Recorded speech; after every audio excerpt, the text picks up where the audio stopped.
مرشد کا لفظی اور اصطلاحی معنی ایک ایسے روحانی استاد اور رہنما کا ہے جو انسان کی باطنی تربیت کرے یا دو مختلف زبانوں کے الفاظ کا مجموعہ ہے۔ پیر یہ فارسی زبان کا لفظ ہے جس کے لغوی معنی بوڑھا، بزرگ یا تجربہ کار شخص کے ہیں۔ عربی میں اس کے لیے شیخ کا لفظ استعمال ہوتا ہے۔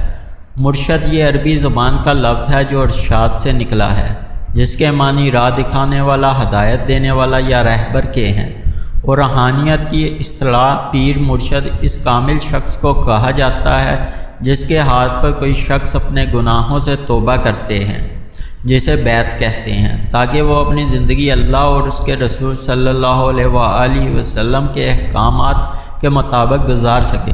پیر کا اصل کام کیا تھا؟ قدیم دور میں بزرگ اور حقیقی پیروں کا اصل کام کوئی جادو ٹونا، تویز داغا یا لوگوں سے نذرانے جمع کرنا نہیں تھا، بلکہ ان کی اصل ذمہ داری درجہ ذیل باطنی اخلاقی کام تھے۔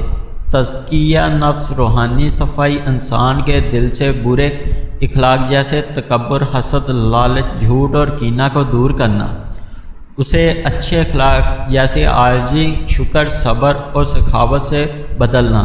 تعلیم و تربیت ایک روحانی استاد کی حیثیت، پیر کی اصل حیثیت ایک استاد کی ہوتی ہے۔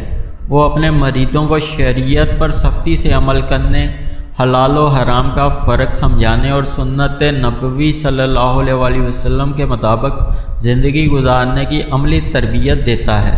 اللہ سے تعلق مضبوط کرنا، مرید کے دل میں دنیا کی محبت کم کر کے اللہ اور اس کے رسول صلی اللہ علیہ وآلہ وسلم کی سچی محبت پیدا کرنا تاکہ وہ خلوص دل سے عبادت کر سکے، صراط المستقیم پر قائم رہ سکے۔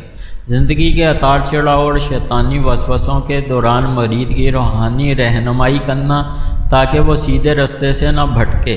خلاصہ یہ ہے کہ پیر کا اصل کام انسان سازی، مرید کو ایک بہترین مسلمان اور انسان بنانا ہے۔